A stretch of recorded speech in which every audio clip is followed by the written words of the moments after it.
আমাদের অবশ্যই প্রতিরোধী অস্ত্র থাকতে হবে। কোনো দেশের কাছে যদি প্রতিরোধী অস্ত্র না থাকে তাহলে সেই দেশ শত্রুর পায়ের নিচে পিষ্ট হবে।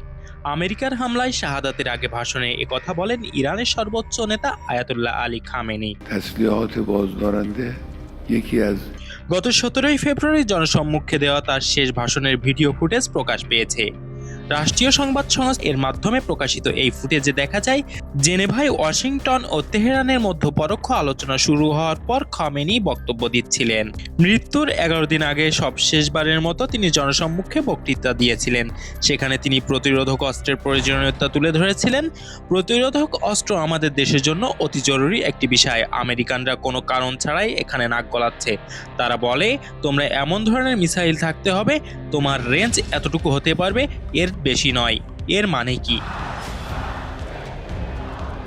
যুক্তরাষ্ট্রকে সেদিন তিনি কঠোর হুঁশিয়ারিও দিয়েছিলেন।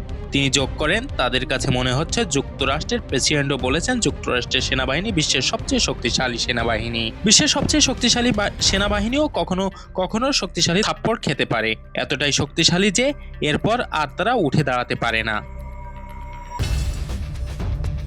ইরানের সর্বোচ্চ ধর্মীয় নেতা আয়াতুল্লাহ আলী খামেনি ইসরায়েল ও যুক্তরাষ্ট্রের হামলায় নিহত হওয়ার খবর 1 মার্চ রোববার বার্তা সংস্থা তাসনিম, ফার্স নিউজ সহ ইরানের সরকারি বেসরকারি সব গণমাধ্যমকে নিশ্চিত করে।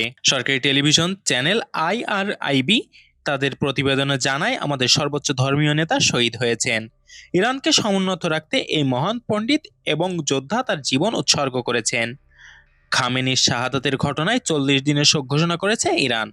ইরানে ক্ষমতাসীন শিয়াপন্থী ইসলামিক প্রজাতান্ত্রিক সরকারের সর্বোচ্চ নেতা হিসেবে দেশটির প্রতিরক্ষা বাহিনীর কমান্ডার ইন চিফ ছিলেন আয়াতুল্লাহ আলী খামেনি। সেই সঙ্গে পার্লামেন্ট, নির্বাহী বিভাগ, বিচার বিভাগ, অর্থ ও ব্যাংক ব্যবস্থা, রাষ্ট্রীয় গোয়েন্দা বিভাগ সহ ইরানের সর্বক্ষেত্রে ছিল অত্যন্ত গভীর এবং সর্বব্যাপী। মূলত তার নির্দেশনাতেই ইরানের সরকার চলত। 1979 সালে ইরানের তৎকালীন শাহ রাজা মুহাম্মদ রেজা শাহ পাহলভীকে হটিয়ে ইরানের জাতীয় ক্ষমতা দখল করে শিয়াপন্থী বিভিন্ন সশস্ত্র রাজনৈতিক গোষ্ঠী, শাহ-বিরোধী রাজনৈতিক দল এবং কমিউনিস্ট দলগুলো। সেই বিপ্লবে নেতৃত্ব দিয়েছিলেন আয়াতুল্লাহ রুহুল্লাহ খামেনি। বিপ্লবের পর তিনি হন ইরানের প্রথম সর্বোচ্চ ধর্মীয় নেতা। 1989 সালে বয়সজনিত অসুস্থতায় মারা যান খামেনি। তার মৃত্যুর পর দেশটির দ্বিতীয় সর্বোচ্চ নেতা আয়াতুল্লাহ আলী খামেনি।